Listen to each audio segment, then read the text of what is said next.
Shalom, selamat malam saudara-saudaraku. Mari di saat ini kita dengarkan firman Tuhan. Namun mengawalinya, mari kita berdoa. Ya Tuhan Allah Bapa kami di surga, kebutuhan terbesar kami di saat ini ialah mendengarkan firman Tuhan. Urapi kami dengan kuasa Roh Kudus, dan kiranya melalui kuasa Roh Kudus itulah kami boleh mengerti dan memahami kebenaran firman Tuhan yang disampaikan. Terima kasih Bapa di surga, di dalam nama Yesus Kristus kami berdoa. Haleluya, amin. Saudara-saudaraku yang terkasih, seberapa sering kita menerima dukungan dari orang lain? Apakah dukungan itu untuk sesuatu hal yang baik?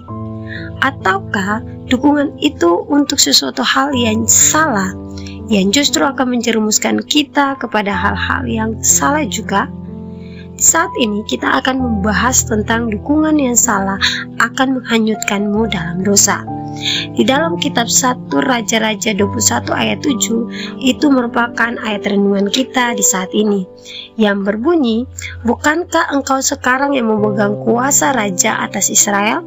Bangunlah, makanlah, dan biarlah hatimu gembira. Aku akan memberikan kepadamu kebun anggur Nabot."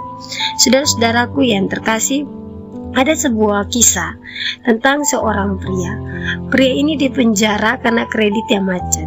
Dulu pria ini sebenarnya adalah seorang yang baik hati. Namun ia berubah sejak dia menikah. Dia salah dalam memilih pasangan, begitulah kata orang. Istrinya ini biasanya bergaya dengan gaya hidup yang mewah, dan dia serakah untuk meminta dibuatkan kartu kredit kepada suaminya.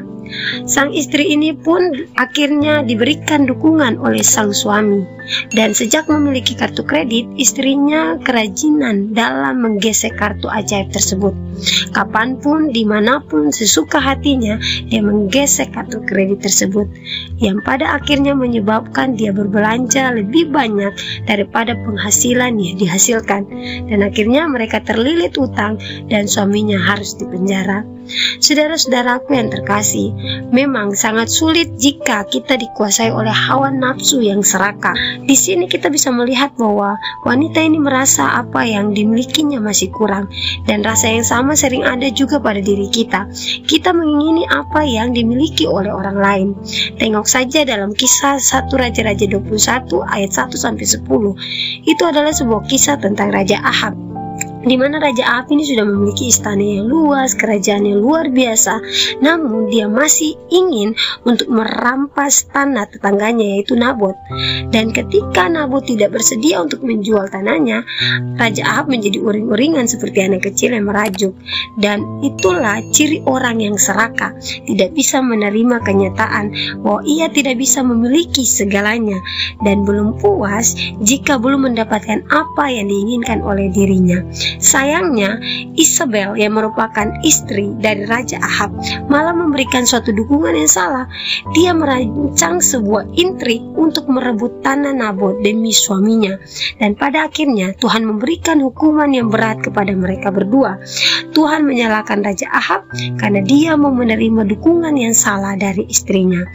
Dari kedua kisah ini kita bisa melihat bahwa tokoh suami pada cerita di atas dan Isabel yang merupakan istri dari Raja Ahab, mereka sama-sama memberikan dukungan kepada pasangan mereka, tetapi dukungan yang mereka berikan adalah sebuah dukungan yang salah, yang pada akhirnya merusak diri mereka dan pasangan mereka sendiri. Sikap serakah, pemanjaan terhadap diri, cinta yang berlebihan dapat memberi sebuah kerusakan dan membuat kita hanyut di dalam dosa. Saudara-saudaraku, berhati-hatilah ketika kita menerima dukungan dari orang lain. Jangan sampai kita menerima dukungan yang salah yang akan menghanyutkan kita ke dalam dosa. Sebaliknya, kita harus berterima kasih kepada orang yang berani menegur kita di saat kita berbuat salah atau berbuat dosa, yang berani menantang saat kita berada pada jalan yang salah atau jalan yang serong. Kerap kali Allah memakai orang-orang demikian untuk membawa kita kembali kepada jalannya. Untuk itu, di dalam kitab Amsal 27 ayat 6 dikatakan, seorang kawan memukul dengan maksud baik, seorang lawan mencium secara berlimpah-limpah. Untuk itulah kepada suami istri, anak, keluarga, ataupun sahabat-sahabat dan orang-orang terdekat kita. Marilah kita memberikan dukungan yang baik untuk hal-hal yang baik. Jangan kita memberikan dukungan yang salah, yang justru akan menjerumuskan mereka kepada jurang kebinasaan, yaitu lubang dosa. Tuhan memberkati saudara dan saya. Mari kita berdoa. Ya Tuhan Allah Bapa kami di surga, terima kasih untuk firman yang telah kami dengarkan. Ajarlah kami untuk tetap setia kepada Tuhan, melakukan kehendak Bapa, dan dalam kehidupan kami mau memberikan pengaruh yang baik kepada orang-orang di sekitar kami, dan membawa orang-orang tersebut kepada jalan yang benar sesuai dengan kehendak Bapa. Tolong kami ya Bapa di surga, tolonglah setiap pendengar-pendengar firman Tuhan. Di dalam nama Yesus Kristus kami berdoa. Haleluya, amin. Tuhan memberkati saudara dan saya. Terima kasih.